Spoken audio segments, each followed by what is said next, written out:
Dobře, já toho využiju, že se zatím převlíká do slavnostního. A prozradím vám, že jsem s Martínkem samozřejmě musel udělat rozhovor, protože si říkám, to není možný, že už mají ve školce takovýhodle hudebního génia. A on mi jen tak jako bokem říká, co? Já hraju celý život. Říkám, kolik je to? Říká, to já už nevím, ale celý život hraju.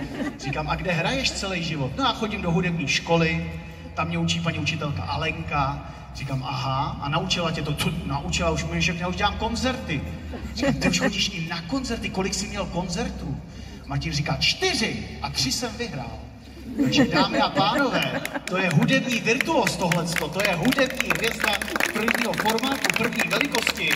Přichází naše hudební číslo na našem maturitním plese mateřské školy Pohádka. Je to Martínek Dvořák, jak už jste pochopili, je to violončelista.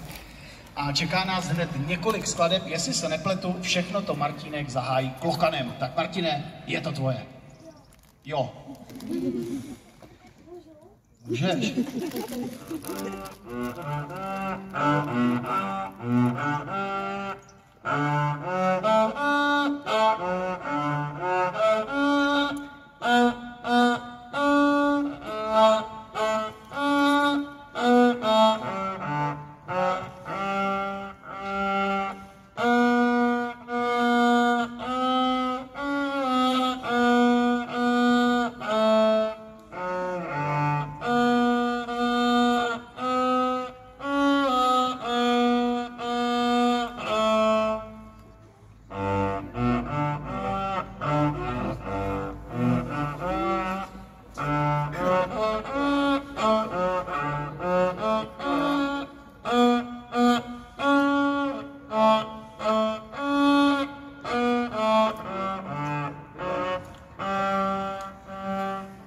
Krásný.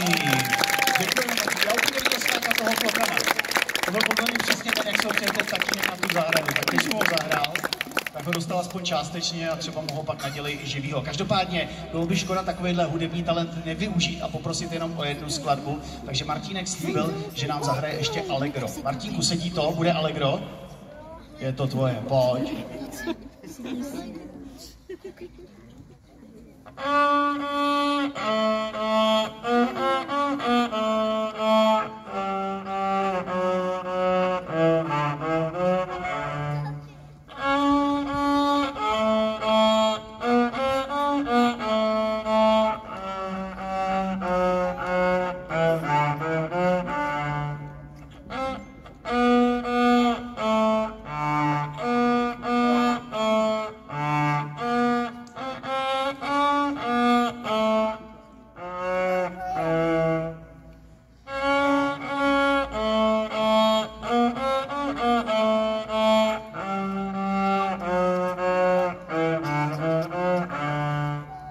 Taky krásný, děkujeme.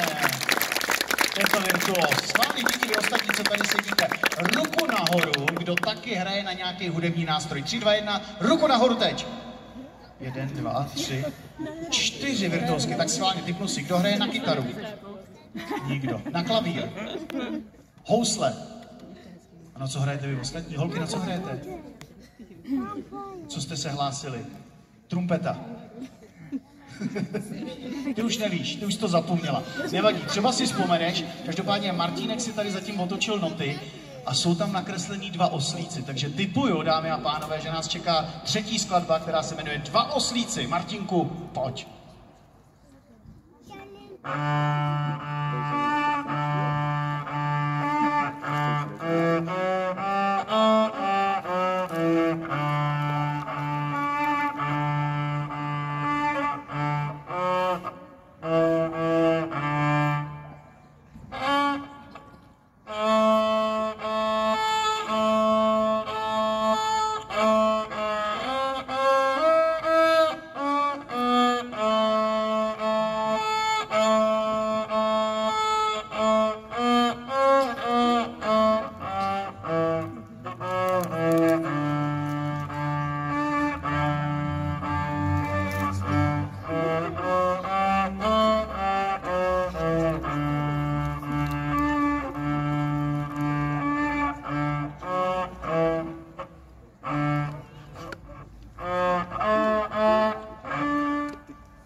dramatickým závěrem, dámy a pánové.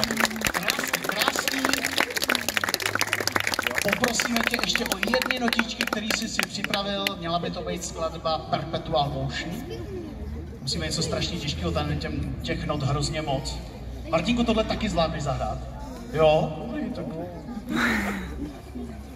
Nejnovější, jo? To nejnovější, co jsi nacvičil. Jo, nejdelší.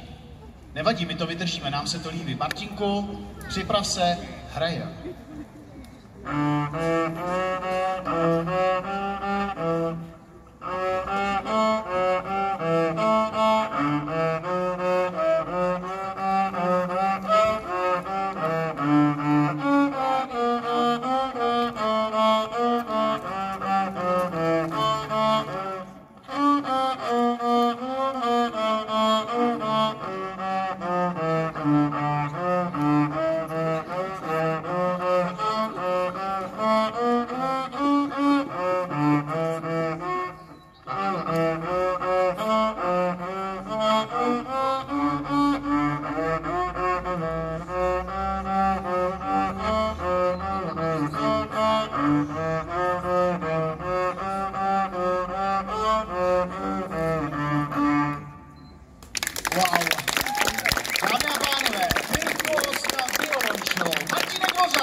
Teďka publikum normálně stoupne, celý dav stojí na nohách, tleská a křičí ještě jednu, ještě jednu, ještě jednu, ještě jednu. Co to po tebe chtějí? Víš, co po tebe chtějí? Přidávek, víš? Dáš něco, umíš ještě něco? Co to bude, jak se to jmenuje? Mikrofon? Moonrock, dámy a pánové, přídavek od našeho hudebního virtuóza. Pojď, je to tvoje.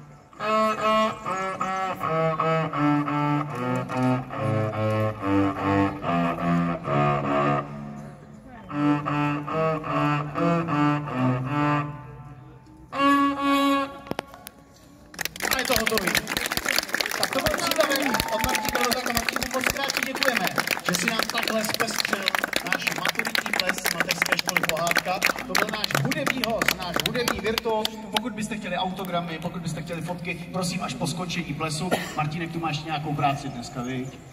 Tak pozor na violončelo, ať se s ním nic nestane.